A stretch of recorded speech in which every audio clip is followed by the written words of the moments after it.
One, ladies and gentlemen, welcome to the NBA SA show, episode 7. How are you fellas doing? Tell me what's up. How's your weekend, brother? Good. Weekend was good. Mavs lost, which spoiled it. But other than that, it was good. Away. KD, how was your weekend, bro? Yeah, it was chilled. It was a good sports weekend. EPL was back. It was entertaining. Even though United drew, it was a good draw. There was some good basketball. In that Golden State game where Steph got that tech, my bro. And he went postal on those niggas. Like fucking stupid. Listen. Did you see him give a take back at the end of the game? Yes. It's like, give me a take. Oh, you jack. Can I just ask, Wes, I'd like to ask your question. What would happen if Russ Erasmus had to give one of the refs a take? World Rugby would have lost their minds, pal. They would have lost their minds. Done. That British aren't ready for that. How dare you?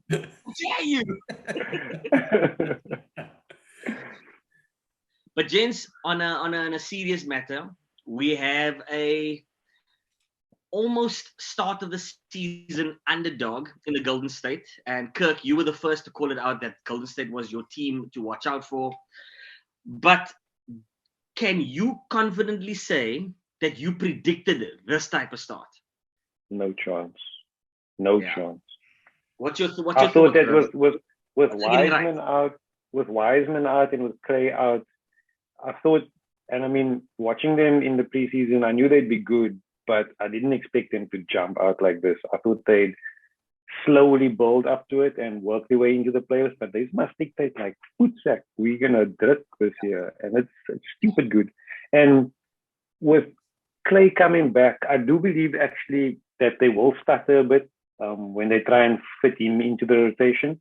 I scheme there'll be a bit of a lull. They'll drop 1 or 2 games along the way, but that's okay because it's growth and it's progress towards the playoffs. The same when Wiseman comes back, it'll be. I don't think Wiseman will have such a big issue because he won't be a starter. Because you won't play. You won't be an issue because you won't play. Because they don't need him to play.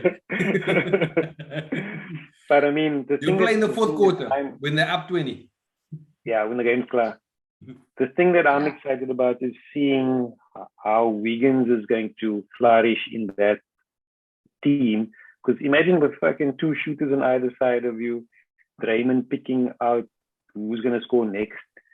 I mean, if Wiggins realizes that he's not a splash brother and that he needs to attack the rim, he's gonna drop 50 a game. To me, your thoughts on Golden State, pal?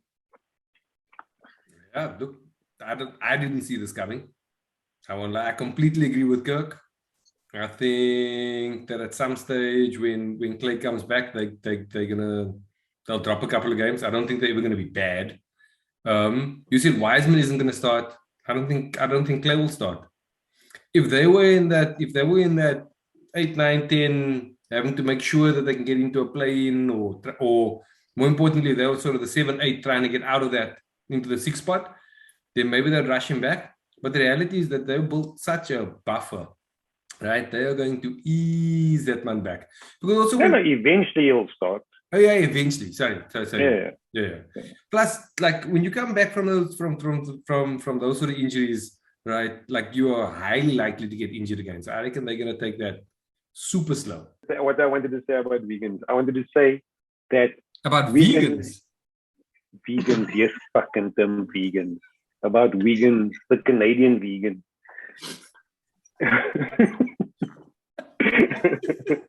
Wiggins is the poor man's KD, and he brings that KD effect, but without the hate. So you can almost like them. Elaborate. You know what happened when KD, like everybody, not everybody, but okay, except Wesley, but people enjoyed Golden State because they came out of nowhere. They built themselves into a great team, and people liked them. And then they got KD, and it's like, nah, man, what? Nah. That's a tough move. And then nobody liked it. And I think with Wiggins, they've got sort of the same sort of skill set across the team, but a more likable sort of KD Golden State. Interesting. Where they've got somebody that can get to the basket, that can get the bucket deep into the shot clock. He can create 1-on-1. Or he can just disappear like a ninja. Yes, yeah. Gone. But that's my point. So like with so much firepower, he's gonna have so much room to operate. He's gonna be like the fourth best person is gonna have to defend him. So he's gonna have a field day. Oh, he's just gonna stand in the corner and do nothing. And watch play defense. that guy's like Gershon, he'll jump over you, dunk on the whole team. And in the next position, he may as well be me. Just love it. Sometimes you must play Kakme, bro. Sometimes you must. Yeah, I agree with that.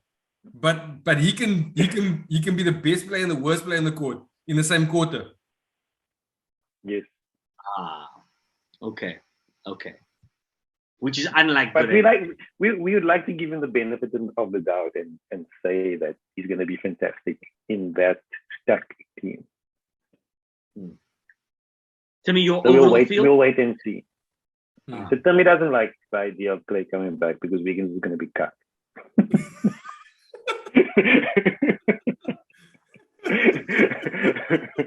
And they're gonna beat the Mavs, and then he's gonna cry. Couple of things. What? Yeah. First of all, the Mavs are still the fourth best team in the West. I just want to put that out there. Yeah, that's been our understandings. Okay. Now number two. Kirk's going to check. Right? True story, sir. Fourth best. A number, right? But the fourth best team in the East beat them though.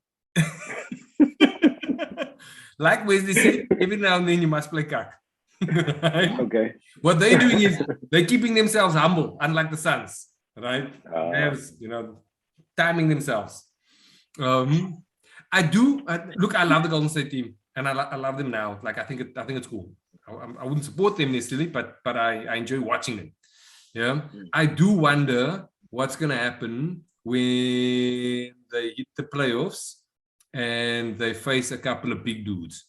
Like if they had to get the Bucks in the finals, right? I think that they would circle, right? I mean, Draymond's great, but like how will they match up with it be Lopez and Giannis, or whether it be they signed Cousins, which is I suppose neither here nor there, but like if he gives you 3 minutes a quarter, 3 good minutes a quarter, like that's solid. If they hit a Philly team, right, for example, if they hit any team with any sort of big, right, like even if they had to hit the Lakers in the first round, which really might actually happen, right? Lakers hit the playoff, the playoff tournament, they finish number 8. Right? I think that they would circle with some of the bigger Owens, especially in a playoff series where just things slow down. You don't get as many fast breaks. And yeah, look, I still dig watching them. I dig watching them now more than possibly ever before. So actually, I don't mean to be a naysayer, but if there's one little chink that stands out there, like I just don't know if Kevon Looney is the answer. And to be honest, even when Wiseman comes back, not convinced that he's the answer too. I think he's young. Yeah. Kirk, you have a counter argument? You think they could go all the way and win it all? I mean, they could. They've done it before with the same lineup. They've faced big teams before. And remember, big teams must defend them. So they traditionally force teams to go small because their bigs can't keep up with them. So I don't think size is an issue. That's the one thing that they've improved. They've gotten bigger across the board, so their guards are big. They've got big guards that can defend big, and that's the one thing that they've reintroduced back into the team. So I don't see the size mismatch as an issue. Are they big? I mean, I'd actually love to see them match up against like the Bucks in particular, right? When all the guys are back, because Drew is a lot bigger than Curry, right? Who would play three? The Wiggins. I mean, Middleton's a shitload bigger than Wiggins, right? Giannis is bigger than everybody, right? Yeah. And Giannis doesn't even have to defend Green. He's just leave him, right? And then go everywhere else. So even if they went small, they were still a lot bigger. Yeah, I just think it'll be a cool matchup actually to watch. Yeah. It's a pity they're in two different conferences. So I mean, I think we get to see that soon. Don't they play? Checking December now. They don't play Milwaukee in December. They play the Suns 3 times in December, so that will be a good indication of how they deal with a dominant big. They play Philly in December. They play. That's it. So they'll. I mean, that's cool. December is going to be an interesting month to see what they can do against size. So let's play on this win. The reason why we bet on the Bulls is because the Bulls had this amazing start, and we then predicted what they would do with the next 15 games. Okay. Golden State have played 20 matches, won 18, lost 2. Kirk, read us out the next 5 games. Let's call it a short bet. The next 5 games, who do they have? Yes, to me. I would just like to call a point of order here that Wesley completely denied your victory, Kirk. He looked you in the eyes and he caked you. He didn't even acknowledge. He didn't even acknowledge your win, which is poor sportsmanship, Wes. Okay. I didn't know we had to formally thank people on the show and congratulate them. Kirk, on behalf of the NBA SA show, we'd like to formally congratulate you on the first W. Cheers, sir. Thank you. We didn't actually wrap that. We didn't actually wrap that up, did we?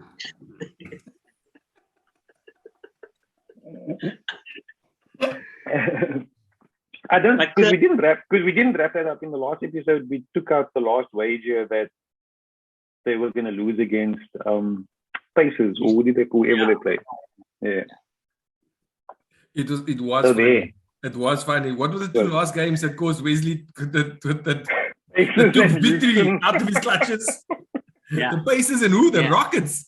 Houston. Yeah. I felt like the 2018 Golden State team. You up 3-1. 72-9 wins, pal. You're going home. Pira. And then I go double or nothing. Now I can use 6 for the Pacers also.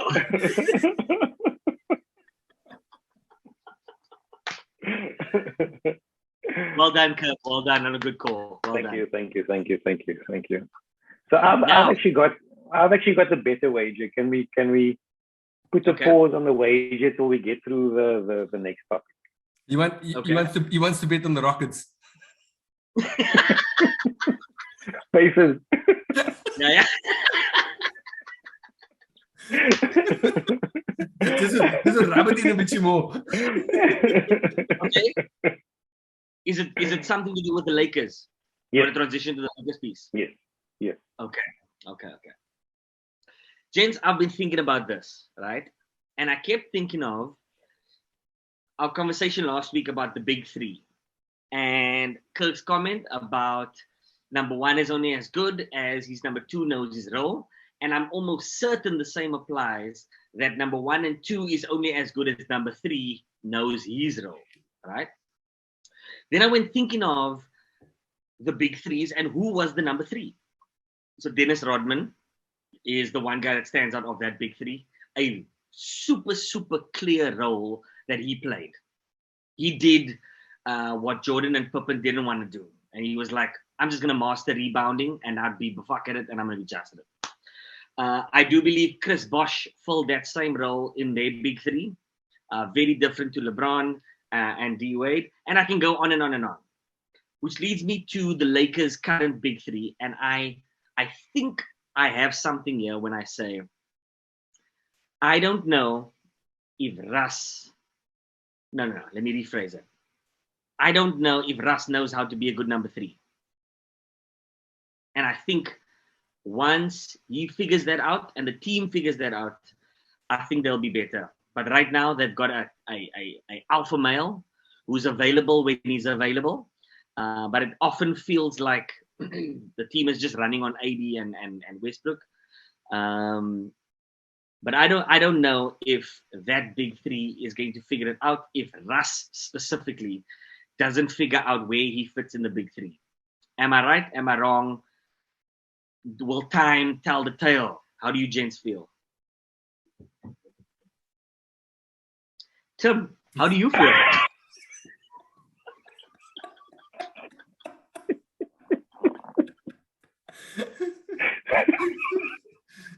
Full stop. Yeah, full stop. How quickly we forget. I am going to be specific. I'm going to mention names, the guest, the dog, the fucking bee that sits on the table. I've even named all the aloe vera here behind.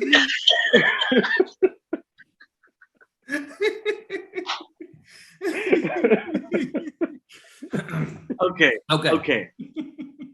I think, hold on. Do you want to start specifically? Yeah, son.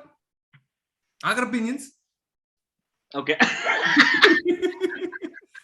Yeah, opinions. Yes. All right. Give me your thoughts, Carl. Okay. So first of all, right, 2 disclaimers. One, I'm still a Russ fan. Yeah. And probably because of that and because of LeBron, I think by the end of the season, they're going to be good. Right? When they're heading into the playoffs, wherever they are, they're going to be a scary bet for whoever plays against them. Yeah. So this is this what they're going through now, I think, is serious. But I think they've got 60 more games to figure it out. Right. And so long as they don't get injured, they're still going to be a threat to whoever plays against them. Yeah. Then I think that LeBron is probably the key in this. But as much as Russ is doing Russ things, he wasn't, I don't think, explicitly asked to be a 3. He was asked to carry that team, right, when LeBron or AD weren't playing, so that they didn't have to carry that much of a role, right? So as much as we expected him, and it's rightly so, when everybody's in the court, he should know better. But the reality is that's only part of the role that he signed up for. I'm 100% sure that they went to go and get him. That was their rationale, right? They went to go get him so that he predominantly would play a number 2 or number 1 role to help them win when the other guys fell over. Okay, so I suppose a little bit unfairly. Second thing, and this is what I was whining to you guys about over the weekend. I don't think that he's the biggest one to blame. Right? LeBron's got to get in the court, and without him, he's the key that opens up all the doors. Right? If you don't have a key, you just bang down doors, and then you're going to be a blunt instrument, not as good. And I think LeBron, there's some stuff that sits with him. And then the second thing is, right, AD is not a winning basketball player. He is similar to Russ.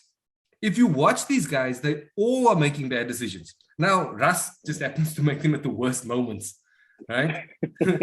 and I agree with that. And he's turning the ball over more. But if you told me that AD and LeBron are playing winning basketball, I'd say they're not, right? They're playing of big, I suppose, the historic work.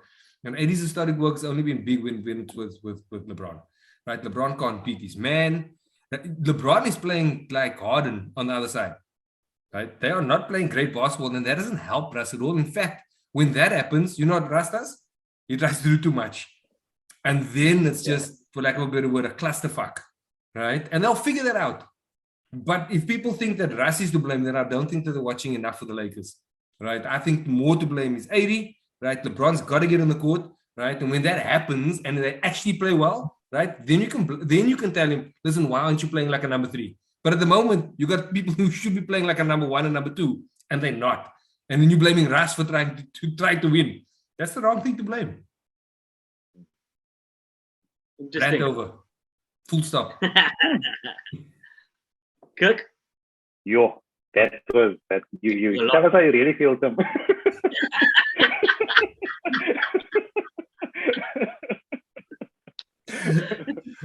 I want Brody to see this video. Yeah. But I mean, so I was one of the naysayers from the beginning. I didn't think it was a good idea him going to the Lakers. But he's put up 20, 8.7, 8.4. I mean, that's not shit at all. That's fucking, I mean, that's good. I would take those numbers. I mean, they 6 in the West at the moment. They 1 game away from 4th. So I don't know how it's all doom and gloom at this stage. I mean, it's only 20 something games into the season.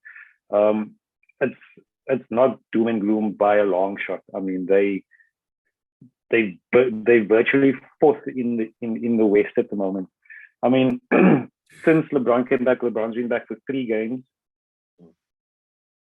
No, LeBron's been back for 3 you games. keep on referring to 4th because 4th is it's very difficult to be 4th in the West. Very. Yeah.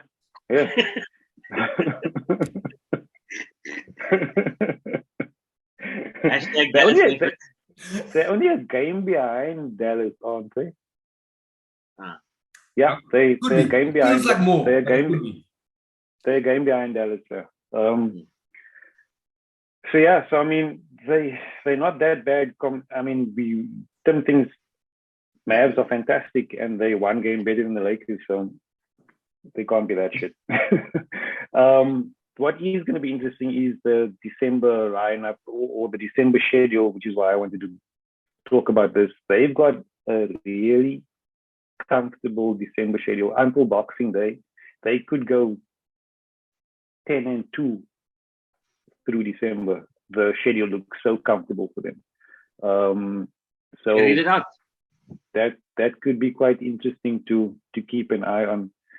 So they've got Sacramento, Clippers, Boston, Memphis, OKC, Orlando, Dallas, Minnesota, Chicago, Phoenix, San Antonio, Brooklyn. So there's some sticky games, but there's some sticky games that are winnable. And with LeBron back, and in a few games he'll be back into the rhythm. It will be interesting to see if they can use this period to solidify what they were hoping to get by bringing Brody in. So yeah, I wouldn't mind taking a wager out on the Lakers record for December. That would be interesting. We could do a who would have the best record, Lakers, Bucks or Golden State. Because looking at their 3 schedules are pretty interesting. Lakers, Bucks or Golden State, just for December. Yeah, just for December. So Boxing Day, on Boxing Day, we'll end up with the best record on Boxing Day. Okay, but you can't say we're in with the best record overall, because I doubt they're gonna catch Golden State. No, I mean over that period. I'm saying. Oh yeah. Yes, the 14 games or 12 games, whatever it is that they play. Okay, let me find this. Okay, so we either want to bet on what the Lakers are gonna do, or we're gonna bet on. We can do both. It's just. I mean, I like beer. Hold on. So are you not saying Lakers? So you're not saying it's one versus the other, right? So if the Bucks have a better record than the Lakers, then we were betting the Bucks wins. I'm saying we could do one of 2 or both bets. We can say, what do you think the Lakers record is going to be on Boxing Day? Were they going to go 10-2, or are they going to go 6-6, like we did with Chicago? And then we can also go, who do you think is going to have a better record? Golden State, Lakers, or Bucks, or just Bucks and Lakers? Because the Bucks also have a nice. The Bucks like play all the Eastern teams. I think they played 2 Western teams in that period. So. Why do I get the next 5 games? Or they? Okay, Lakers have. Well, we're starting in December, now. Yeah. Lakers play their first game on the 1st, which is Wednesday. Well, they've got another game tonight, but we start from Wednesday, the 1st. And then Bucks play on the 2nd. And they finish on the 25th. The Bucks could go like 13-2 in December. Yes.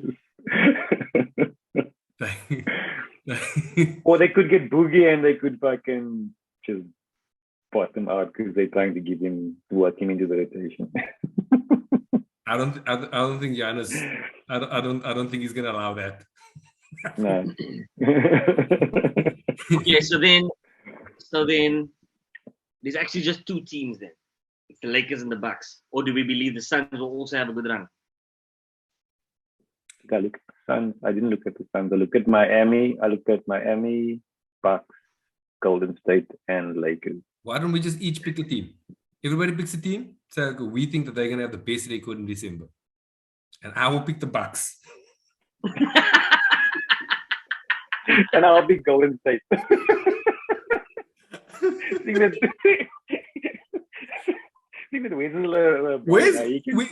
Phoenix you. Phoenix, they what 17 straight games.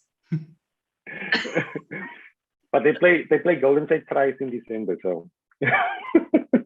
Is it in December or the first one's tonight? Which technically is not December. I mean, if I were it's Wednesday night. They play Phoenix for the first time, and Wednesday is December. Okay. Look at 2021-22. How about? I can't see. No, dude. I can't. They play them on Tuesday night. It only happens to be Wednesday by us. But their game is scheduled for the 30th. And I got South African time.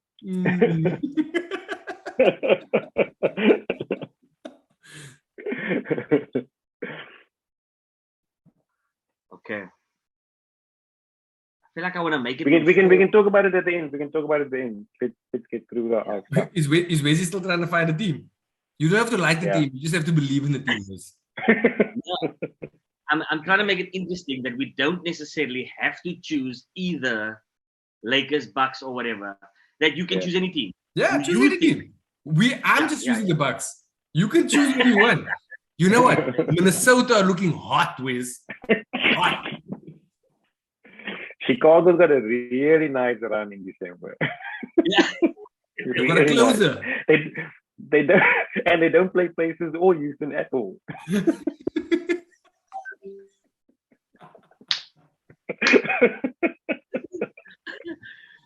Okay, I like where this is going. We can refine it off air. But then when one of us wins, we must thank that person publicly on the show. According to the laws of tennis, No, and when we get the format, and we can just hop on and record that sticky, and then you just cut it into the show. Yeah. Easy. Yeah. Okay. Moving on. I'm excited. We're all waiting something different. Yeah. Okay. Tell me, you are gonna start this next segment, seeing as you're putting all your beers on the line with the Bucks. The Bucks have currently won 7 games in a row, and you are predicting that their run in December is going to be even better than the run that they've had already. Tell me what your thoughts about the Bucks and what are we in store for December? You know what? We're still starting out, right? So if our family members don't watch our shows, I can't even feel slighted. But for you to ignore what I ended off the last show with hurts my feelings a little bit. See, if you had chosen me to speak first, I would have acknowledged Timmy's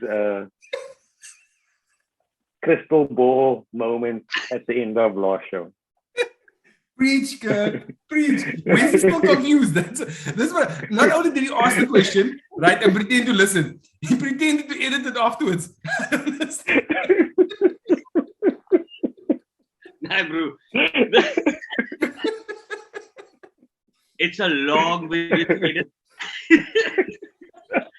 And cutting the clips are way more fun. Tim Maltino, you called it. The Bucks are on a run, pal. Tell me about it. You called it last week, and they are looking beautiful. I'm just so happy that you remembered that I said that. I really appreciate that. I remember everything, pal. I remember everything. Like my wife.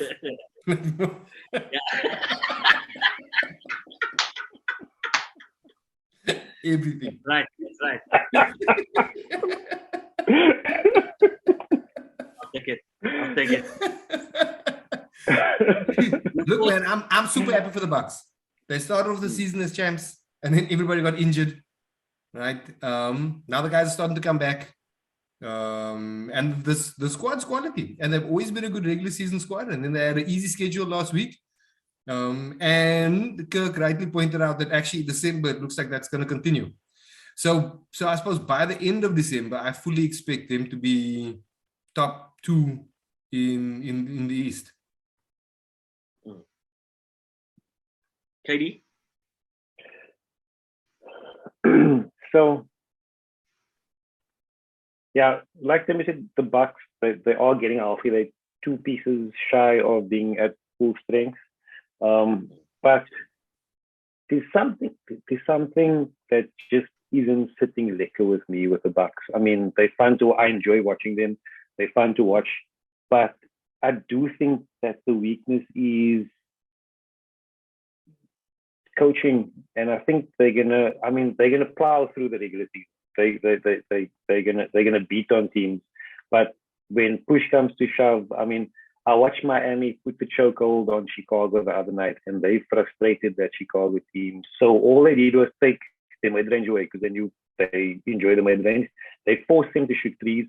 They looked shit shooting threes, and it just frustrated the fuck out of that Bulls team, which is normally a free-flowing, easy-scoring team, and they looked hobbled against that Miami team. And I think coming up against a Miami team that has something to prove, because they got railroaded in the last playoffs. I mean, Bucks wiped the floor with them in the last playoffs. So if they were to come up against the Bucks this time around, I think it's going to be a different story.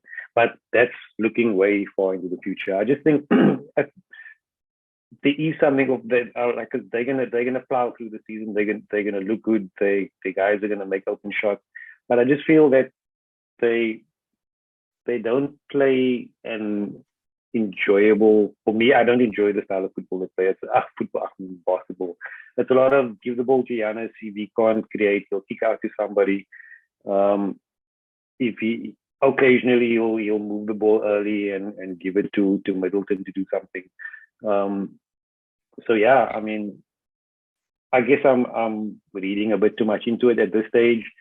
At this stage, they are getting back. They are enjoying being champs. They are enjoying being the defending champs. And it's interesting to see because usually when you're the defending champ, every game is like a playoff game because people use you as the yardstick throughout the season because you're sitting on top of the hill and we want to compare where we are at against the best team in the league. And then now that they're getting to full strength and making it look easy and then making it look stupid actually. So yeah, it's interesting to watch now, but I'm keeping my eye on how it's going to pan out when it gets to the playoffs. So. I agree with them. I agree with Kirk's pieces. I mean, I think it was conference finals, right, when Rick Carlisle left the Mavs, right, and secretly, or not so secretly, I was rooting for the Bucks to fire Bud mid series. Hire Carlisle. So I completely agree with Katie. I was hoping that when they hit the finals, they clearly realized that Middleton and Giroux could create. And so it was less just giving the ball to Giannis and hoping for the best.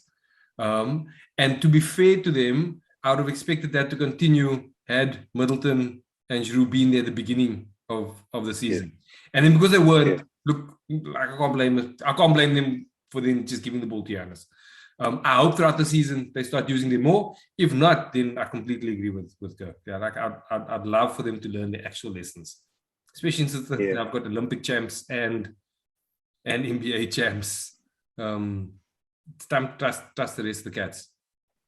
And you know what? I like Boogie. I hope he sticks around, and I hope they make the finals. And I really want him to do well because he's such a misunderstood oak, and he's such a fucking talented big man. To watch that, bruh, get the ball on the 3-point line, take the ball through the legs, spin move, go up and under, finish on the reverse side for a fucking center. It's like, bruh is fun to watch. He's really, really talented for his size, and I hope that he contributes to that team. Quiet. I was actually going to ask you that question now, and you answered it. Final thoughts on. That's how he won the last bet. He just looked into his crystal ball and was like, "This is what it is." Yeah. Can you answer his next question, go? Just small forward. Yeah. All right, James. Final episode of #Make Your Pick. And as I said, I win. No, not yet. Oh, all right. Here are the teams. Timmy, you've got Iverson at PG. You got Ray Allen. You got Shaq, Kareem, and then you've got to choose another position. Okay. Kirk, you've got Curry, Reggie, Duncan, and Malone, and you choose your next position. I've got 10 players in front of me, 2 players per position. So in the event that you both choose the same position, I have 1 for you and 1 for you. All right. Rock, paper, scissors, guys. Who goes first? Tell me, you can go first. No. Because you need all the help. You need all the help you can get. I really feel sorry for your team. I was reflecting as Wes was going through the team, right? And I was like, yo, what a boring ass, irresponsible team. Like, but you know what I've got. Other than Reggie Miller, Other than Reggie, Curry, I like Curry. Curry's cool. Do you know what I've got? I've got a bunch of championship winning players on my team. You're right. Reggie's your Reggie. Wait, hold on. You're right. He's not. And Carl Malone. Carl Malone's got lots of kids. Maybe one of his kids that he didn't take responsibility for. Maybe one of them is going to win a title. Yes. Yeah. After my small forward pick, I'm going to be stacked with titles. Maybe. You've got Curry and you've got Duncan, and they are Shaq will big score both of them. Just done. That's. Did you see the week Shaq said he's gonna punch Pippen? Pippen tells him that he was better than Jordan. He's gonna punch him. Pippen must relax. Pippen is trying to sell books, bruh. Easy man. He's trying to get them checks. Ask LeVar Ball what happens when you bring up Jordan's name. You become famous for no reason. For no reason. Yeah. It works. To me. So you're not going to pick. If you're not going to pick, I'm going to pick. I want a small forward. But you can pick. Go Give me a small forward. Go ahead. You pick somebody interesting though. Who's your team's category? Okay. So small forward. But I can't. I'm going to get Larry Bird. I can't tell Kirk who he's getting until you choose your position, Timmy. Oh, okay. Well then, one. I'll also choose small forward then. Let's go small forward. You don't need a small forward. For me. Okay, then now you got to choose 1 or 2. Okay. This is a random pick. Oh. So Timmy. No, but you must give us the stats. 2. Nah, no stats. They both. All the guys are great. You see what Kirk needs the stats because he knows he needs to pick a better player. I already know my team's better, so it doesn't matter who this person is. I choose 2. 2, whatever. Give me 2. Okay. 2, Kirk is playing 1. Now, this is very ironic. Isn't Why? it Does he get another interesting? boring player? I get To Larry me- Bird. To me, you get Scottie Pippen.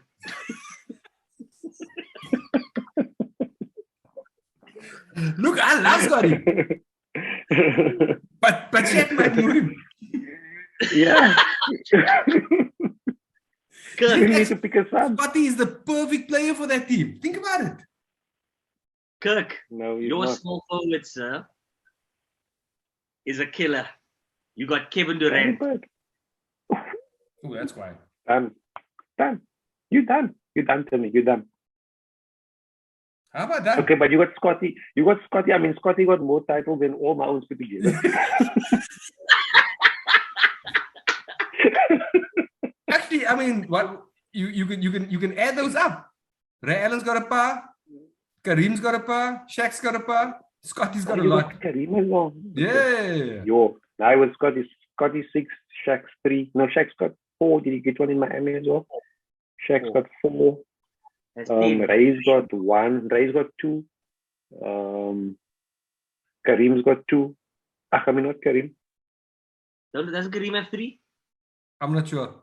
But I've lost fingers. Yeah, Tim's got nah, what? you. Tim's got what? 5? Tim's got 5. Curry's got 3. Curry's got 3. Malone, Reggie. Durant's got Nix. Reggie's got Rix. Durant's got Durant. 1, 2. Durant's got 2. 2, yeah. And now you move me. No, with one. Scotty Scott. Didn't he win 2 finals MVPs? I think No, so. he got injured. I can't remember. But even if he's in, It's details. He was quiet. he was quiet. He's quiet. I wouldn't argue with him. Okay. This is a hectic squad. 9. You're right. Well done. I acknowledge you, Wes. Do you go ponder on your team, because obviously adding Scotty and What are we pondering? yeah, because you're gonna make it. Timmy's team is gonna be fun to watch. I mean, that team he's got all flash, but he's got fucking flash from 1 to 5. Not Scotty's flash. Yes. Ask Patrick Ewan. He played with Mike. Yeah. Kirk, you look like you got the humble squad. But I got the winners, bro. I got the winners. Yeah. How ones did that you go? will I put got the you to winners sleep. and then acknowledge that my brother won more. Oh, because you got You got- Scotty. Take Scotty 6 out and you average.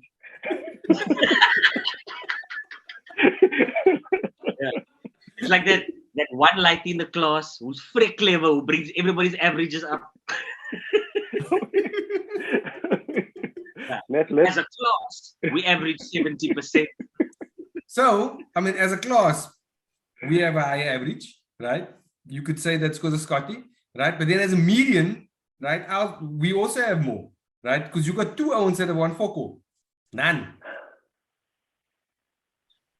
So I got 2 Owens that played against Scotty, and that's why they got Poco. But using your rationale, just because they didn't win titles because they played against Scotty, that doesn't mean that they're not performing. They are. You're right. They are good. They are good. But in this instance, we're actually comparing them against the guy who they played against. See, now your rationale changes. So how do you put CP3 into that mix? Look here, I didn't come with counting rings as being the important thing. You did. I'm just using your rationale. What do you want to measure this against? Word. Okay, make your arguments, fellas, and we'll have a debate. I don't know how we will come up with a winner. It's impossible. It's opinion. It's gonna be. I'm gonna say I'm quiet. Tim's gonna say he's quiet. He's gonna say because he got Shaq. I'll be like, Here are some of the players you guys missed out on. If you had gone point guard, my two players were Magic and CP3. Yeah, return me your mistake. My shooting guards was Dwayne Wade and Clyde Drexler. My centers were going to be prime Dwight Howard and Patrick Ewing. And then at power forward, I went Charles Barkley and Dirk Nowitzki. So, yeah, you see, if I had to pick if I was potentially going to go with power forward, right, and that may have worked out, but the reality is that any of the other positions I would have had a squad completely out of balance. Yes. I'd have, because I've already got Shaq and Kareem. Like, that's already big, right? And so I needed guys who were far more mobile to go with him. Charles might have worked, maybe. Yeah. I mean, 6'4", he was mobile. Charles could have, like, he bullied threes, and he was too fast for fours, right? But anybody else that you mentioned there actually wouldn't have added. Maybe Magic could have worked, but that would have been a hell of a gamble. I would need you to pick a big point guard in your mix of two for that. In Magic Iverson, Kareem, Shaq, Ray. Yeah, look, Magic at the end of his career could shoot. And Magic can play. He can play 1 to 3 easy. And he played 5 in his rookie season. Skyhook. I watched a documentary that said Magic is the only player ever to be the rookie that wins Finals MVP. Because he was playing center. But he was also playing with Kareem and Worthy. Worthy, and what's the other brother's name? The other legend. Look, I think Kareem went down in that finals. That's why he started playing center. That's why you see him doing the skyhook. Oh wow! But I could maybe that's just in my own head. But I'm almost sure. No. Yeah. Okay. Week ahead, fellas. Let's look at some of the games that's happening this weekend that we're looking forward to. KD, who do we have, bro? There's a few good games during the week, but the Saturday lineup looks good. So before that, we've got Golden State, Phoenix, Lakers. Sac is going to be interesting because they lost triple overtime to Sac the other night. Minnesota, Washington could be that's big scorers. Charlotte, Milwaukee, that could be another big scoring game as well. Then it's the LA Derby, Lakers, Clippers. That should be interesting. But Saturday is Chicago Nets, which is going to be lit, and Miami, Milwaukee, which I'm very interested to see. Is Miami, Milwaukee Saturday? Saturday, yeah. Mm-hmm. And then next Sunday it's Hornets ATL, which will also be a fun game to watch, but I guess. And tonight, I think the Ball brothers play each other, right? Bulls, Hornets. I don't know. I didn't check. I was actually more interested in the December schedules of those teams. While I was looking at the week ahead, I got stuck into the schedules of Golden State. Actually, LA Lakers got me thinking, just by looking at what they were doing and how they were coming together. Then I was like, cool, they got an easy schedule for December. This could be interesting. So yeah. Quiet. All right, that one's Timmy. Any last thoughts, bro, before we stop recording? I'm late to the Bulls' interest, but I think the Bulls this week they play the Knicks and the Nets. I think Thursday and Saturday. I think that's cool. I think all the Milwaukee games are going to be fun. And actually, I mean, look, I'm obviously the Mavs homer, right? Cleveland are playing a variety of teams through this month. Like that if they come through this month right, then they're going to be solid. Like I suppose they start with the Mavs now. They play the Bucks 3 times in December. And so I think they've got a little bit of a tougher schedule. So Wes, maybe you should look at them for picking them as your team. But yeah, because I play your team twice. Because you're gonna look quiet. You're gonna look quiet if they win. That's a hot take right there. We can do the Kirk vibe where we just make random babies and put them in the Cleveland team and say, well, if Magic they had a love child and then he was playing, didn't know be quiet. Okay. But why I need to take a jelly baby and you stretch him out and then you're good. Kirk, when you painted that picture in my head of taking Donovan Mitchell and stretching him and turning him to Sun Whiteside, I can never unsee that now. I can never unsee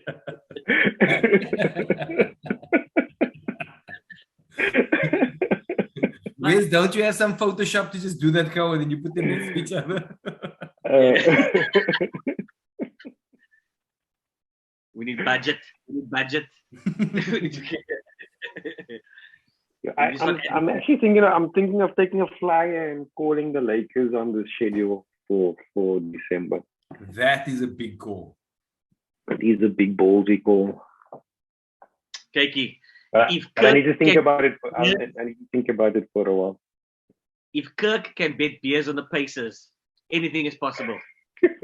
I tell you what, I'll give you an extra game if you do that. Yeah. Okay. Let me think about it. Let me think about it. But that Pacers shout wasn't a hard shot because they hadn't won 3 in a row. They were struggling to win 3 in a row. And they won 2 wins. So it was a calculated guess. Yeah. Unlike your picks. Yeah. My criticism. 50%, Wesley. 50% is not good enough. Terrible.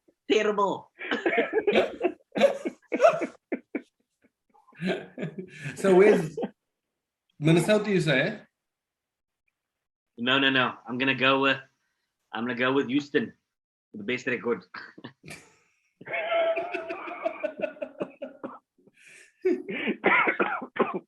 Oh boys! You know the funny thing is, not one of us even thought to mention the Nets. Madness. Nah, I don't trust the Nets. They got the best record in the East. They do, yeah. They do, but they've got the best record in the East, and only one person is playing on par. Everybody else is playing cack, right? And they're still the best in the East. Yeah. That's mad. But also, like what I'm learning now with following the Bulls, who you play makes a difference. Who you play. You're right. They just best not play the Rockets, and they'll be fine.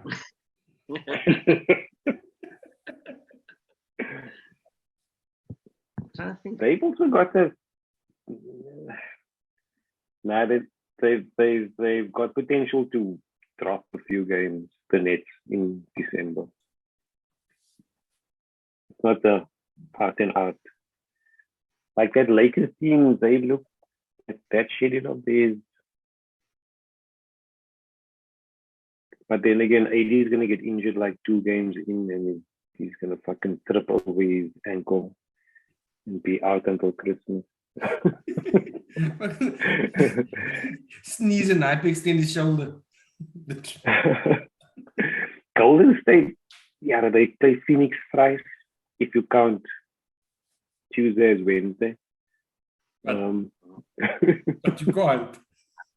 I was hoping to go with the Bulls, but it doesn't look good. No, they also look a bit tricky. Like that's the Knicks, the Nets, the Nuggets. But I understand all teams that they beat when you were betting on them for their 14-4 run. They didn't lose against those teams. They lost against the Warbossels. It's like they knew you were betting on them and they threw the game.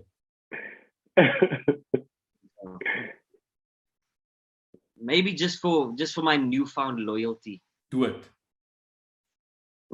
Do it. Do it. I like beer. Yeah. Okay, let's pick a date. Miami got a cuck schedule also. I was thinking Miami got like the second best record in the East, but they got a tricky. They got called, but I mean they in Gucci called the other night. But listen, do you remember the first time they played against the Bucks this season? They came in there flossing, and I mean the Bucks gave them a push club. Wasn't it opening night? I think it was opening night. Yeah, Bucks just gave them a push club. Yeah. Don't you remember what we did you in the playoffs? No, they won. They beat the Bucks opening night. No, Bucks beat them. Bucks gave them a puck. I just remember the last time they played against the Bucks. Bucks clapped them. No, but I'm looking at Miami's schedule. They beat Milwaukee 137-95. My bad. I thought that's completely. That's a clap in completely the other direction. Yes, yeah. No, I thought you were talking about the Nets. Because remember, Milwaukee started the season with 4 men injured. Yeah. Okay, Pitt and Miami. We're going until Boxing Day. Yeah. Or you want to change? You want to go all the way till the end of December? Nah, I like Boxing Day. The Bulls don't play on Boxing Day though. So we're going before or after or on. 1, 2, 3. Or you just want to go 12 games? Or you want to go 10 games? 10. I like the number 10. If they play 12, then I'm gonna go Golden. Then I'm gonna go Golden State. You just go 10 games from the first two. The 10 games are clear. The shorter amount of games, the more chances of not having separation. Oh, you're right. Like the teams, all the teams we pick can go 7-3. Yeah. Or 6. The more games there are. If they all play 12 games, I suggest you go 12 games, whatever that limit is. You looked at the rosters, the schedules already. Golden State is out if we go 12 games, but if you go 10 games, because their last 2 games is the Suns. You read him well, there, Kirk. You read him well. Guilty chappy.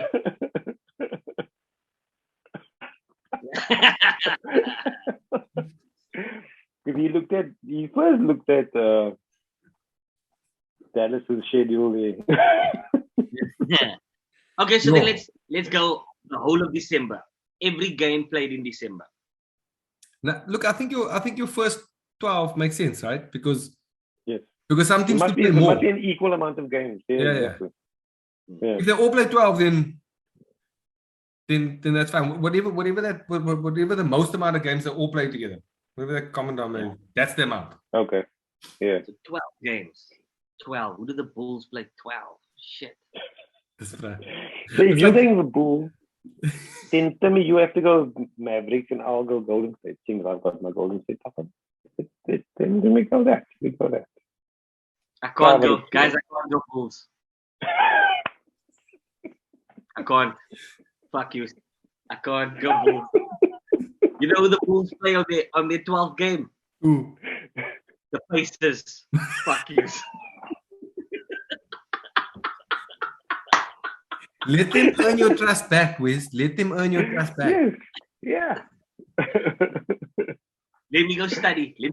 Tonight. I want to make a proper informed decision because this is now serious now. Because we basically are choosing one team that we believe will be the best team over this next 12 games. Yes. Yeah. That's a fucking so Milwaukee plays 16 games.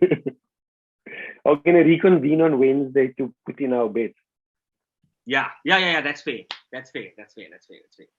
But we can talk a bit more. I want to hear what Tony has to say. But check here. In the event that 2 people choose the same team, what happens then? Because if I'm going to do research, not going to happen. You can't choose Golden State and you can't choose the Bucks. Why not? Because we already chose them. Like no, No. No. But wait, isn't Kirk choosing Lakers?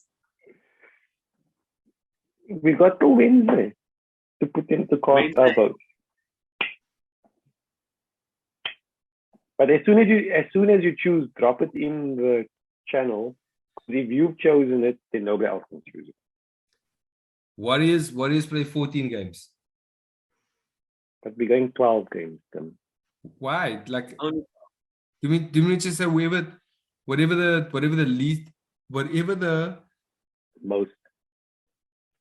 most games which everybody plays. There we go. Let's go with that, right?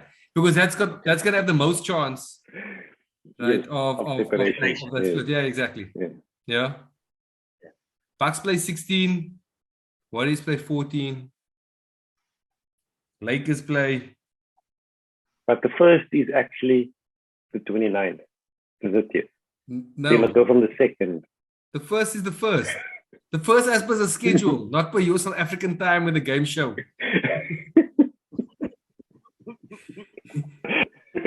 Click on your app.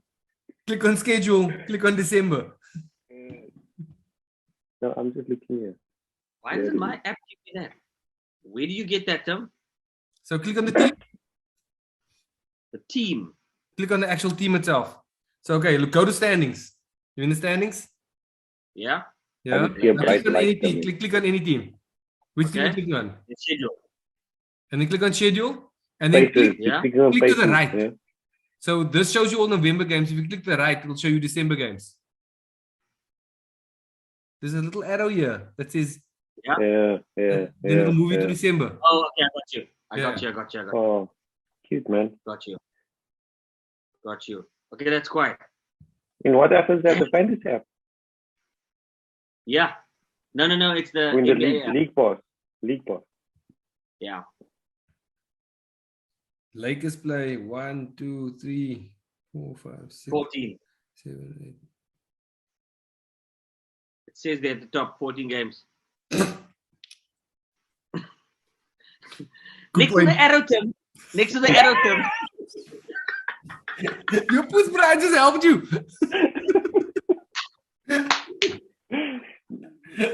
How do you get that? How do you get that? Go to standings.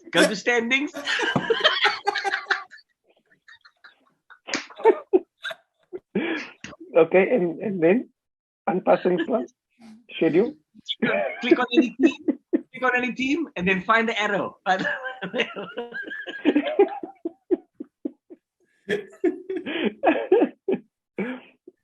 got January schedule. No, we're not looking at January. It looks like it'll probably be 14 games. Just by the way, Kirk, you need to have some big balls to take the Lakers. Yeah. Good Lord.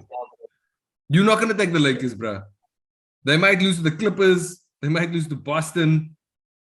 They're going to definitely lose to the Mavs. They're playing the Bulls. Minnesota winning. They're playing Phoenix. They're playing Brooklyn. Nah, pal. I mean, you could do it. Hell, I might even give you 2 extra wins. 2 extra losses. Fuck Lakers. Yeah, bro. But Wes have to be quiet if they did it. You can pick them. Yeah. You must a LeBron fan. You are through and through. Heart and soul. Guys, I won't lie, nah. Okay, no, I'm not gonna say fuck all yeah.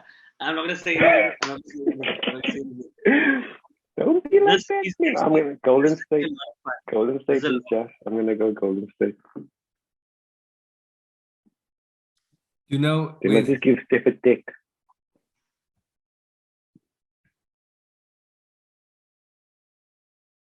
I might actually go Brooklyn. Brooks, do it. maybe just one more to consider, Wes. Is a team that I'll never do it with. But the Jazz is maybe a team that you should go check out.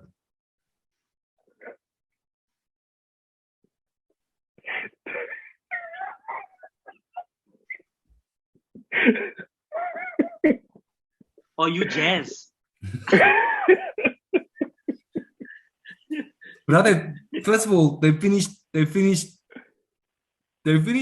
number 1 in the league last year. And they are impossible to beat at home. All the Mormons and the organs and like caffeine and shit. I would go Dallas. Dallas has Cleveland, New Orleans, Brooklyn. They even play themselves.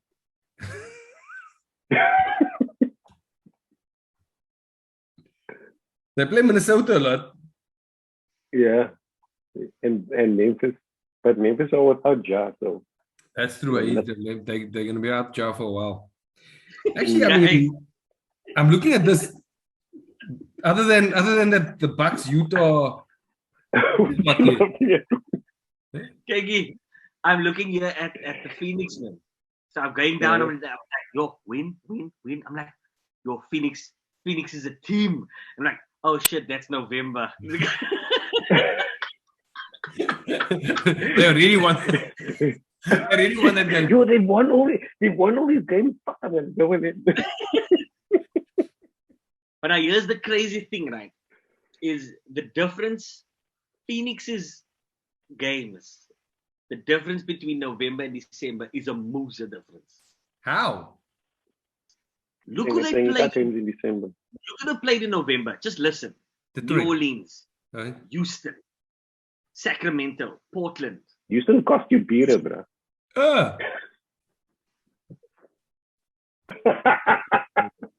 Too soon, Kirk, too soon. That's why he doesn't acknowledge you. In my world, the Pacers and Houston don't exist. Go look at Phoenix's November roster and the December roster. It's like two different leagues. Dude, Detroit, right? They're gonna win that. Golden State will be tough. Sacramento, they're gonna win. Detroit only beat LA. Yeah. Boston, they play at home. Then they play the Clippers and they play Portland away. Then they play Washington and the Hornets at home. Then they play the Lakers, right? Then they play OKC, right? So all of those games have won. Then they play Golden State again. That's tough. They play Memphis at home. They play OKC again. And then they play Boston again. Like, they're going to smash those teams. Just think about how bad a matchup they are for Boston. Boston's got no point guard, right? And no bigs to defend. And they've got the best defenders. They defend Tatum and Brown.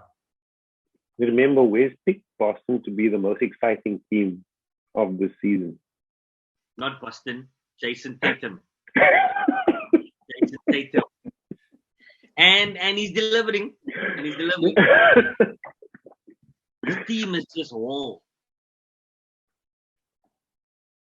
Okay. How different is he from Maxi? Exactly. Clever. No. No. I mean, that's us. I love that you threw that shout out there, but no. From Philly. You could do lots of quiet things, but if your team's average. Fair enough. And he was without his wingman. He's back now, so.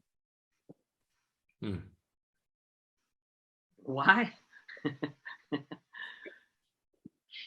Tell me you reckon you're going with the Bucks, no? Oh. Charlotte. Miami twice. That's fine. Ooh, you get Houston and the Pacers, baby. Oh, your shit's going down. And Dallas.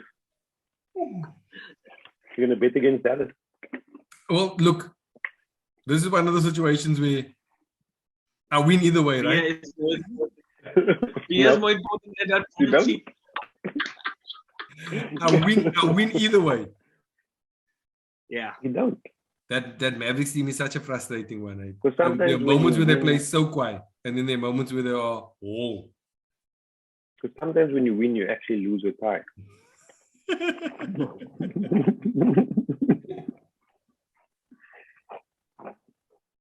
Where's he thinking hard about this? It will be hard. It will be hard to bet against the Bucks. Huh? You now are like Miami. Why don't you bet Miami? You are actually wearing the top right now.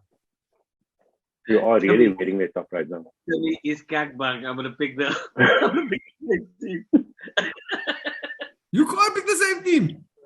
Hold on. It's already Tim, in the channel. Tim, you He picked decided it first. Milwaukee. Tell me, you fast with Milwaukee. Pass. Yeah.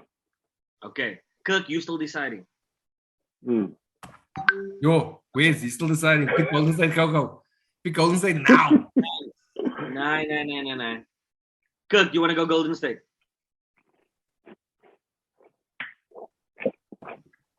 Yeah, I did.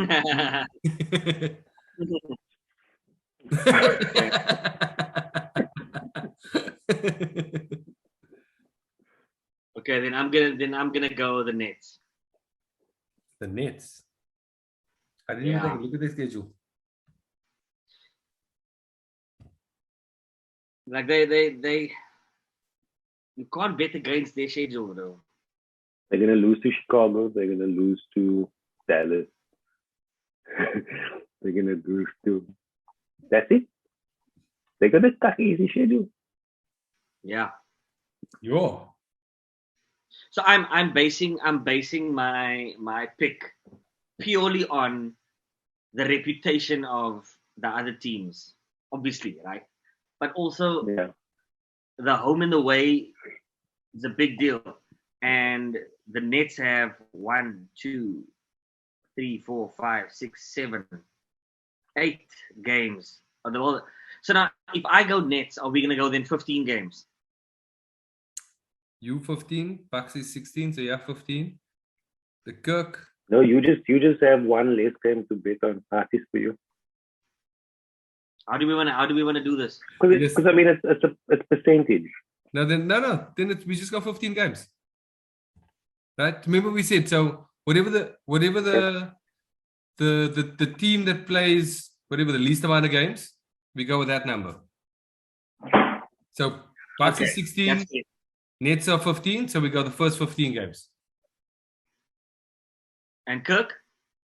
This is probably a game team. Oh, cool. I've got 14. I've only got 14 games. Then we go 14 games. Okay. Nets, Golden State, and Bucks. Statistically, as we stand. Statistically. Nobody went. Tim, you have. Actually, but everything that they've done doesn't mean anything because we like entering a brand new league now, the December League. Xmas boxy. Yeah, you know what? You see the problem with this betting on beer. Now I'm not gonna watch the Bulls. I'm just gonna watch the Nets. You can do both. They don't play at the same time, except when they play each other. I'll tell you guys this though, man. Like for the last 15 years of being a LeBron fan, I've predominantly always only watched LeBron games and then big time games. You know, like when Golden State played Miami or whatever. Then I'd watch those games. But like the message that I sent in the group, it's frick mad. Me now developing a little loyalty with Chicago. It's hard, bruh, to not know what you're gonna get. At least with LeBron, I know what I was gonna get. You know what I mean? Like at mediocre. Least I knew. Yeah. Okay, no, but it's hard. It's hard. Following and obviously with it's so I can only refer it to football. But my bro, tell me, how do you follow Dallas for so long, my bro? That's hard. Like an Arsenal fan inside, bro. I'm an Arsenal fan deep down. You're actually an Aston Villa fan. Don't lie. Yeah. But Aston Villa never told anybody they were going to be quiet. I Never. True. So the funny thing is, I think when it got to when LeBron went back to Cleveland, I actually started watching LeBron not as a hater, but purely to enjoy what he was able to do. Because up to then, I was like, how can you like? I found it difficult to to watch LeBron as a basketball fan, and like as somebody that coaches juniors. How do you go to your ladies and say, "Yo, LeBron is before," when he he does so many wrong things. I mean, like he overrides the coach he overrides the coach's call. He manipulates teams. He blah blah blah. It's like just all of these things, and he plays a lot of ISO ball. His teams always play ISO ball, and it's like just everything about him doesn't speak to beautiful basketball. But like the specimen that LeBron is just he's amazing to watch.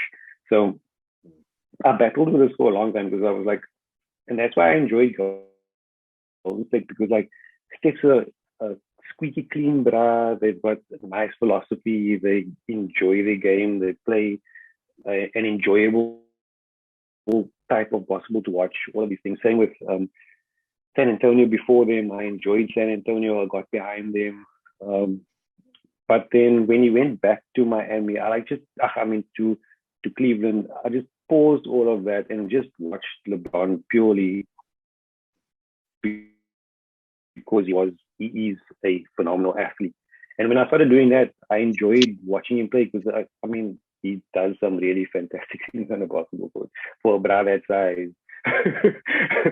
And like if you watch basketball through that lens, you see so many different teams and you see so many different teams play well, and not through a filter of this team is a threat to my bandwagon, so I don't like them. And you miss a lot. You miss a lot by doing that. And I guess I took a step back and I watch games purely for the game's sake and see what's happening in the game and enjoy what's happening in the game and not picking a side. Sometimes you pick a side, but generally I try not to pick a side and just watch for enjoyment's sake. And you see, I mean, I enjoy so many more games doing that than watching through a bandwagon lens type of thing.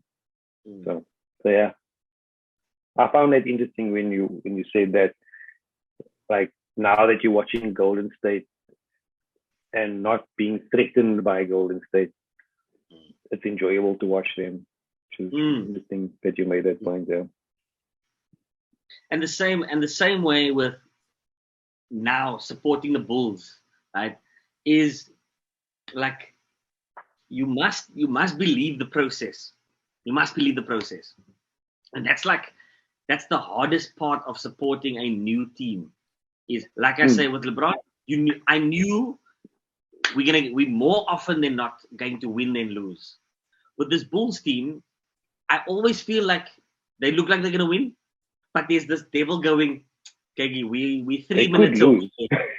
Yeah, we're 3 minutes away from being down 14. 3 minutes. Yeah. Even with but supporting the Bulls is very similar to watching United play, bro. Because that first half they play cack, and then the second half they wake up and like, oh, we must play now. But it's also it's fun. It's fun. It's heartbreaking but fun. Yeah. The best way for me to describe it. That's quite that you bash onto a team. Yeah, once you buy the T-shirt, you must follow through. Oh yeah.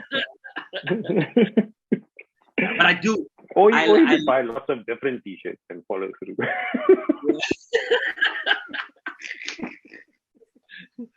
But I really do enjoy watching that Bulls team. I don't know how much you guys have watched, but Levine is a normer.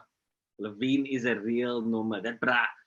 but I can make his shot whenever. I just sometimes don't like it. It feels when he doesn't get the ball often enough, then he starts forcing up a couple of shots. That's the feel I get. And then DeRozan has this laid back vibe. I'll get my shot when I want to get my shot. Caruso plays a phenomenal role on defense and just energy. Why does that always look angry?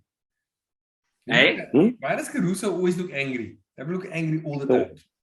He's a white guy in a black man's sport, bro. Yeah.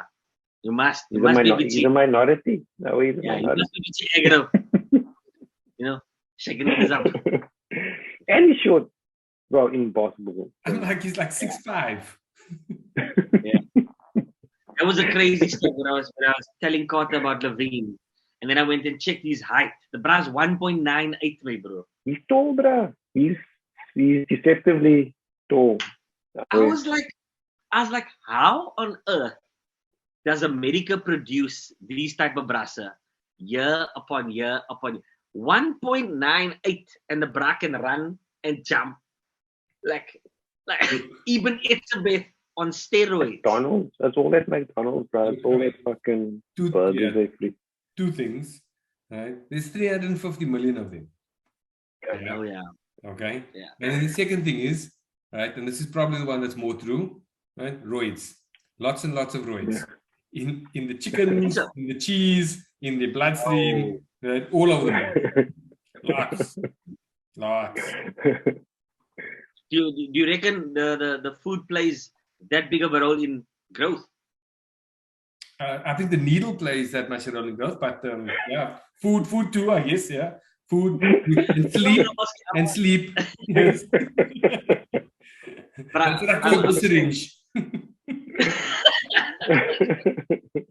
Do you think it plays that much of a role? Or is it just genetics? I think it's all of it. And infrastructure. To make you taller. No. So they got the means to uncover that. Yeah. Those tall people at an early age and put them into a program. And then they get the skills, and then they're valued. Right? Now you were just tall, now you're being valued. Now you start doing something and you're good at it, and then there's a positive sort of reinforcement for it. Right? Yeah. And then there's the dream. If you make it, you make it. Like even if you just get drafted, right? Yeah. Right?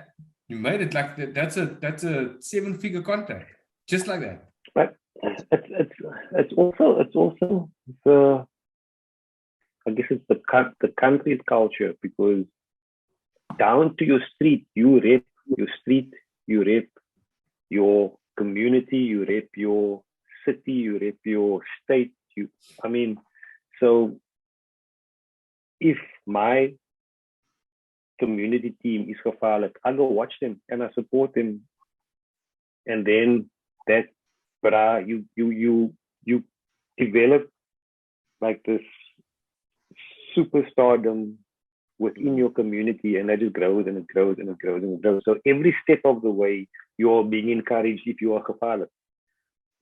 So the channel to success is encouraged along the way, type of thing. So just to reinforce that, I remember the high school that I went to, right? That the varsity team there was good, right? Yeah. And basketball and football, right? But basketball specifically in that year. And when we went to go play away games, and then you get into those yellow buses, right? And so teams get in the yellow bus, and so the varsity team gets in, junior varsity gets in, so the first, second team, what have you, and then they go off onto wherever this road game is going to be, right? And then you turn around and you're leaving the school parking lot. The school parking lot's got thousands of parking spots because all the kids drive to school, right? Yeah. And especially in the night games, because it's like the evening game, so it's getting dark. And you see the couple of school buses, and you turn around and you literally see like 100 cars following you to an away game, right? Yes, Midweek. And at the high school. At the high school. And then all those kids have got to pay when they get into that gym. right? That's Yeah. like Yeah. it's probably the stuff you watch in those like American sitcoms. That's real. That's real. Yeah. Yeah, but it comes back to that culture, man. That as Cape Townians, we're supposed to be filling up Cape Town Stadium when Cape Town City FC play. But I we have don't even way know more. I don't even know when they play. Yeah, we have way more loyalty to American or British or European sport than we do our own. How do we build that culture? Do we invest more money into the professional sport, or do we invest more money I don't in know what. teams? So no. So I thought about this a few years ago, and because I mean I've been to a few soccer games at the stadium, and it's lekker. Like when I actually get around to going, I have a lekker time. If I knew about more games, if that sort of information was readily accessible to me, I'm sure I would schedule my time to go and watch more games. But purely because I don't know when the games are, and I only find out afterwards, oh, there was a game. If I knew beforehand when the games were, I'd probably go to more games, at least 2 a season. Okay, so let's make it tangible. As a guy who lives in Goodwood, who works from home, where would you need to hear about the game? On your social media, on radio, on TV? Where would you, in your life, where would you see the advert? Do you know what I mean? Yeah, I'm thinking. To me? So Yeah, sorry, why do you think those teams there work far harder than the teams here do to market themselves?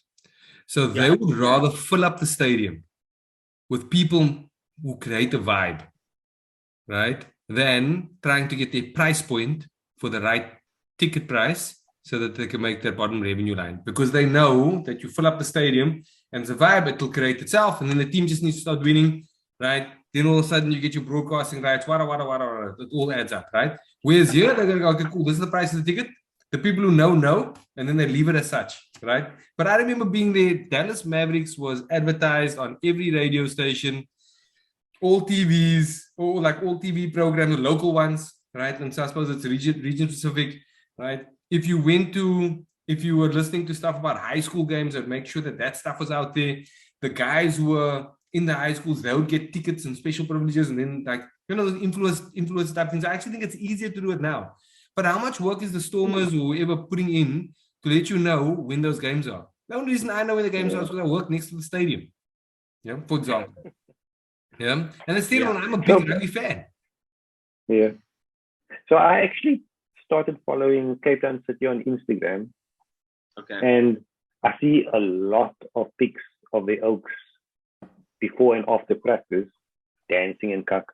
But I never see there's a game this weekend, or this is the schedule for the season. Or we're building up. We're getting some momentum. We've won 3 in a row. I never see that stuff. Big game coming up this weekend, and they package all of the matchups, right? So and the EPL does this. I mean, I don't watch any of the EPL, but I'll see little clips, and they go, oh, this person's playing this person, revenge game, wada. Yeah. And then, and sorry, one last thing. When you get to the stadium, in America, they've got a great way of packaging things from small to big, right? So, for example, right, you can go and enjoy a baseball game. Cuck sport. But there's a lot of stuff going on, and the food, and the this, and the it's all cool, right? In high school, you get there, the drum line's going, the cheerleaders are going, they're making fun of the opposing people, there's a show. Like from high school, they're making fun. Whereas if you go to any one of our kids, like high school, go to a quarter game. It's literally just the game. And then people go, yeah. Cool. And there's no culture there. That's not making it fun then.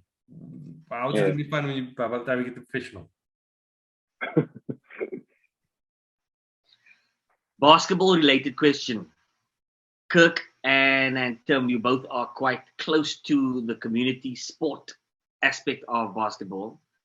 Should Cape Town all get behind the Tigers? And do we not know enough? I'm playing devil's advocate here, but are we all supposed to go, Dala, Tigers is our team, or is there too much politics that I'm ignorant to? Very, very, very controversial topic you raise here. But I'm going to say that yes, we should get behind Cape Town Tigers because it's a South African team that's doing well, regardless of how they came about or what corners they cut to get there. I don't think that is their fault. They pushed the envelope. They got leeway from structures that were in place that should have prevented that from happening, because there is a channel to follow to get to that point, which they short-circuited. And I mean, there were a number of reasons for that. COVID being a big reason for that, and the fact that basketball has shut down for the past 2 years, that played to their advantage. But all of those things, regardless of all of those things, I do believe that they are a team we should support. I mean, they're doing well. They're achieving things that no South African team has ever achieved before.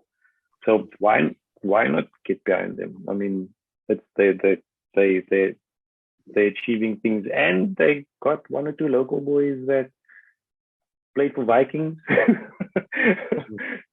So fun to support them. I mean, Chris is still in our Vikings WhatsApp group, and we chat to him often. He's like, "What the fuck is I going there?" And him and Ace feedback and talk up. So, I mean, yeah, I've got no issue with him. I don't like what transpired for them to get there, but again, it wasn't all their fault. And now that they're there, look, support them. Timmy? I'm sure Timmy's got a different view. Why would I have a different view? Because you the Uber. I took his Vikings player fucking home. Almost fucking caught COVID because of that shit. And then I had to find out from Kirk and not from him.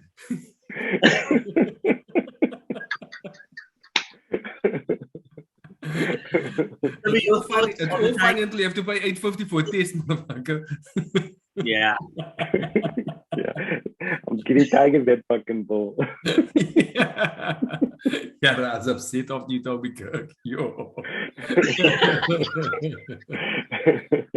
Actually, I think Kirk put it eloquently. Like I think that was a very balanced view, and I agree with it. Only, you know what, the only reason why you as a Cape Townian maybe wouldn't support him, right, is because you go, well, how many people are from Cape Town?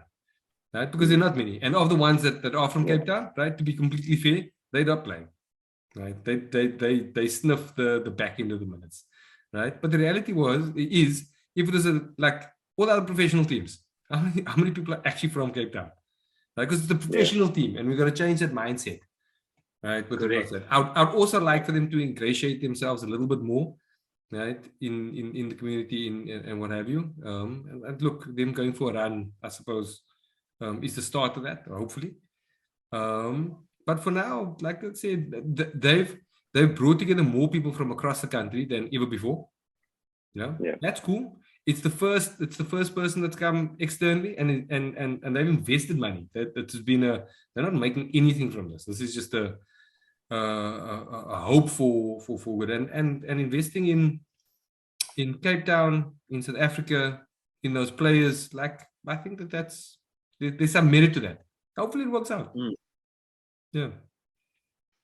Okay. I choose not to be a hater in this scenario. Yeah. But I get that same vibe from Kirk as well. There's more positive than negative. And it sounds like they had a crappy way to get to where they are, but now that they're there now. Clever to us. Yeah, slam to it. Yeah. In a typical Cape Townian way, favorite to us. Yeah. It is what it is. I think that there's more, when you say there's more positives than negatives, I think that there's more potential for positive. Yeah. And I like hanging on to hope. Yeah. Yeah. That's the most South African thing about us, bro. And I mean, it's quite to watch a team with a name of Cape Town in it that's got like ex-NBA players and professionals from throughout Africa. And these niggas are big and they can play above the rim and it's quite to watch a Cape Town team with that sort of quality. They don't joke, they are huge. I haven't watched enough. By the way, are you guys cool with me cutting up this clip, or is this just between the three of us? Nice music. Why would we Okay. not be? Yeah. No, I'm still trying to get Chris to throw up a lights out during one of his games. You must first make a shot.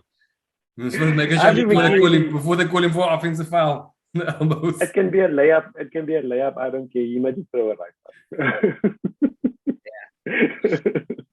To the layman that doesn't know, how good are the Cape Town Tigers in comparison to our local teams? 2, in comparison to the BAL really good teams. Where do we sit? Just to give people an idea who don't know what we're talking about, but they know the NBA, they might know the BAL, and now there's this professional team from Cape Town. Where do we sit? How do you rank them? What should people expect from this new professional basketball team? So look, I think it's unfair to compare any of the club teams that we have here with this Tigers team, right? But for a few reasons, right? But there are people that have been making a living from playing basketball, right, for numerous years, and they've collected them from across the world to come and play. Yeah. Our club teams, you have players there at best that play 3 times a week. Yeah. These guys have been playing twice a day for a decade. Yeah. So one, they're putting in the work, and they have put in as individuals the work prior. Right. Their only focus is to play. Right. Play and eat, and then play and then sleep. Right. And that's it. And to compare that to, again, people who are full-time everything else and then practicing 3 times a week is like it's like you going to play run up against the Stormers this weekend, right? It might be fun for me to watch, but it won't be fun for you to watch. Depends on who you support. Yeah. And so in comparison to club teams, it's night and day, but it should be night and day. Right. To be fair, from a comparison to them to the other BAL teams, right? It's hard to tell without actually seeing the BAL teams themselves. Like there's quite something. I know a couple of things. These guys are very talented, right? They are huge, right? I don't think they've played enough together yet, right? I think they're just scratching the surface to how well they can play, and them. I fully expect them to make it into the BL, right? But how successful they'll be is probably actually going to come down to how well they are either coached and how well the internal leadership pulls them together. Because the problem with this is they've all been playing as professionals externally. They're all there for a very specific reason. They need to do well as individuals. And when you have that, it does tie up against team success, team winning, etc., etc. And I think that's actually going to be their biggest challenge. But they are very talented, right? Yeah. So I'm not sure if I answered your question properly. Yeah, that's interesting you make that point, because when I watched the inaugural BAL tournament, the finals, and they were talking about the various clubs that were playing in that tournament. 2 or 3 of the top teams that were playing, they come from established clubs that have been around for a long time, and those guys have come through a system and they know each other. compared to the Nets, the Cape Town Nets that are coming together, thrown together for the first time and trying to learn each other as they progress through this tournament. I mean, we've seen this happen a number of times where you can throw as much talent together as possible. You need time for that chemistry to grow. To be successful at the highest level, you'll go to a point on talent alone, but then you need, like Tim said, that internal structures and that leadership to get you over that last hurdle. So it'll be interesting to see how they develop and how they pull together and how they grow.